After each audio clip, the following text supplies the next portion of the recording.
Hello guys, welcome to Telgod Vlogs. Starting my day with చేపల పులుసు.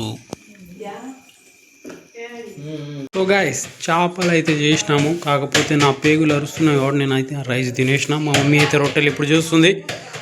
రొట్టెలు అయినాక తినాలి, మళ్ళీ ఇంకో రౌండ్ వేయాలి. చూస్తారు కదా, ఇట్లా మా కోసం రోజు రొట్టెలు చేసి కష్టపడుతుంది మా అమ్మ. చూస్తారు కదా.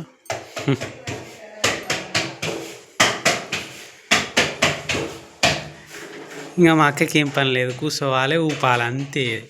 తినాలి, కూర్చోవాలి, ఊపాలి, ఆడ ఎరిగితే క్లీన్ చేయాలి.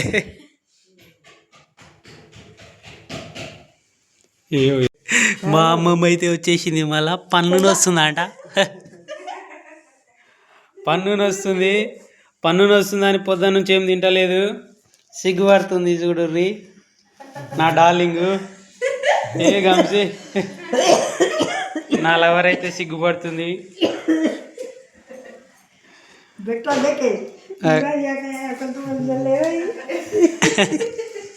ఏ డార్లింగ్, ఓ అమ్మా.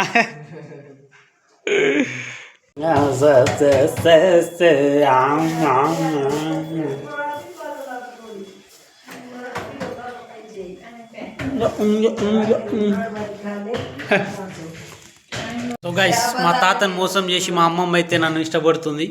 సో ఇది ఎంతవరకు కరెక్ట్ అని మీరు అనుకుంటున్నారు, కామెంట్ చేయండి. సో చూస్తున్నారు కదా, మా తాతను ఎట్లా మోసం చేస్తాను అంటే, హే ఆయన పోయిండు అని అంటుంది. చూస్తారు కదా,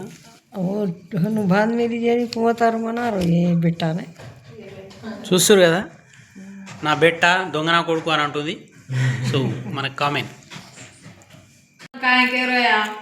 તમારે સર આલેટા જલ્દી પેંચ કાકલા બધું સર આડદાર વગેરે કેરો બને કોણ સારા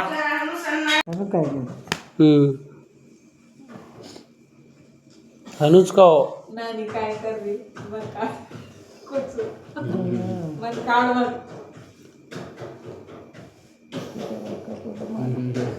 మా అమ్మ ఉన్నదని రాజ్యం ఏలుతున్నావు పూజలత. మా అమ్మ పోయినాక సుక్కలు కనబడతాయి నీకు.